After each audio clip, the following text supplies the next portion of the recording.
Welcome to the Bukit Jalil Stadium here in Kuala Lumpur, Malaysia for the AFC Under-16 Championships quarterfinal tie between Group C winners Indonesia and Group D runners-up Australia. On the line, of course, a place in the semi-finals and a place in next year's FIFA Under-17 World Cup to be held in Lima in Peru.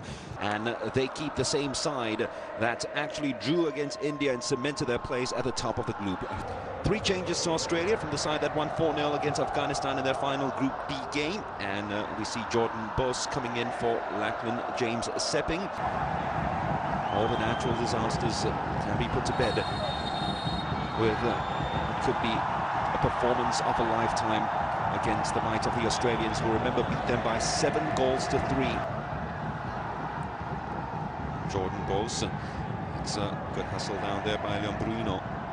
Ball up front and it's onside. Botic, still Botic, attacking the byline. This could be the opening goal. It came off the uprights. It should have been the opening goal as well. Slack defending by the Indonesians, who switched off, and the Australians almost punished them for it. Ball spread out, and there's a player free right at the far post. It is Dozel. Dozel shaping up to shoot. Great save by the goalkeeper, who stood strong on his ground. She really should have scored, Dozel. Any side of the goalkeeper, that would have been 1-0. Oh. They've brought along with them a confident string of results to take to the AFC Under-16 Championships. A little mistake here, chance for the strike, and it's the opening goal! Sultan Ziko has scored for Indonesia. Pandemonium in the stands. Puzzled Pavlovic just couldn't believe what happened in front of him. And Fakhri Hussaini's side have gotten off to a flyer. Well, they've just been sponging up the pressure that's been put on them by the Australians, and all of a sudden, after a little mix-up at the back where they couldn't clear their lines, Sultan Ziko just got hold of the ball and straight away on the strike, very little backlift, slamming it. This time they make inroads into the Indonesian backline. Botic. Well, he opened his body up and tried that little curler to the far post, all to keep it in play and hook it and keep it alive. Chance for Kurda to take this. Well, didn't catch it on the sweet spot. Time for the World Cup finals again. And this is played in behind the defense. Here comes the speedster, Supriyadi. If it happens, Brilliant Negiata is also behind it. What's going to happen from that? It is a shot straight at goal. It goes blazing just wide. And up top, little ponderous on the ball.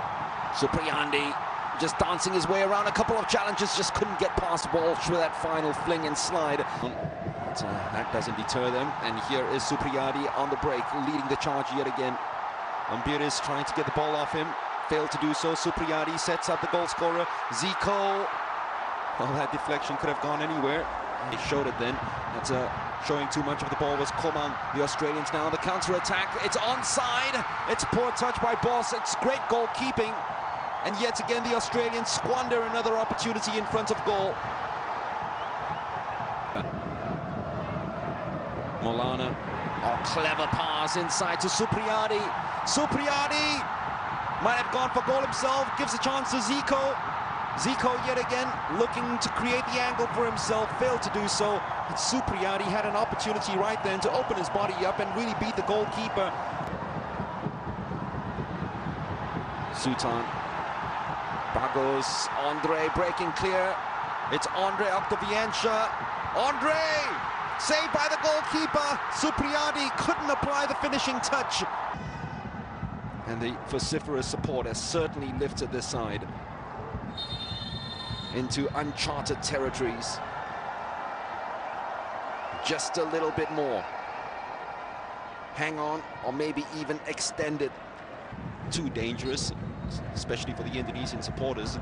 This one's a much better free kick, and that will be the equalizer. It is Daniel Walsh, the tallest of the lads, inside the penalty box. And once you have a good delivery, that's what's going to happen. Hernando had no chance at all. Fleeting hope for the Australians. And they will tell you that they deserve that. Especially from the opportunities they created in the first 45 minutes. There we go. Surely no one's going to challenge him. Goalkeeper didn't come out for that, but you have to credit Birkan Kirda for that delivery. Whipped in with pace, height, and more importantly, accuracy, matched by the header of Daniel Walsh. Also in the Portuguese Youth League last season, that high line might be exposed yet again. The goalkeeper doesn't come for this. The shot is on! It came off the uprights yet again. Twice now they've struck the Indonesian left upright. Supriyadi. Loads of space on the right-hand side. Left-hand side, I should say, for the Australians. The shot is on, and it's in. From a goal down to... We had said earlier on, he had found himself in acres of space behind the right winger. No one picked him up, and Indonesia pay a heavy price.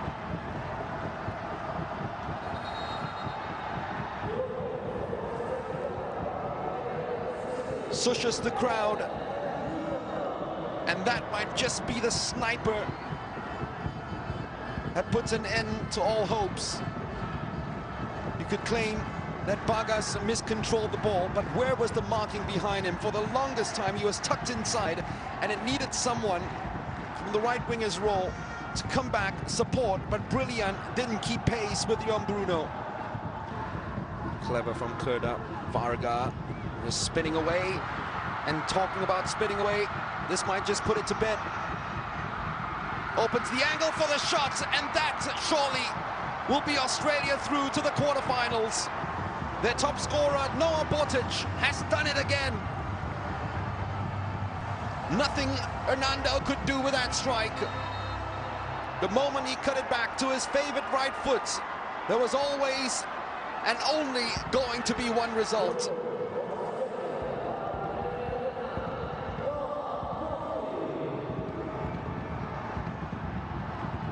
Once again, it comes from this left-hand side for the Australians. Smart ball. Yuda. Rendy. Oh, clever pass inside! Almost that hope that they wanted. Is that a penalty? The referee says play on. Bagus does play on, and Teague will take it away for the Australians.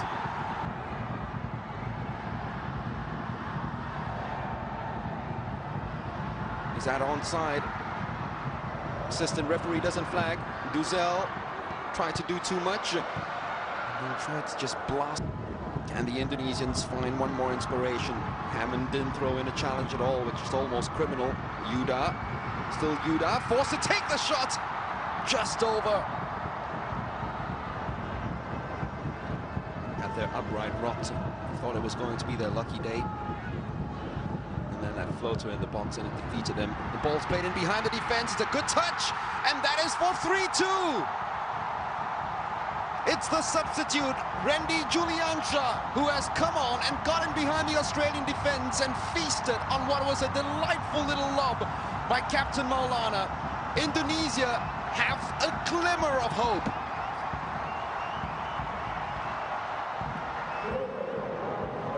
Superb pass, dinked, finished. No nonsense, pick the ball out of the net very quickly, bring it back to the center spot, and let's see what we can do now. The next thing the crowd's gonna pray for.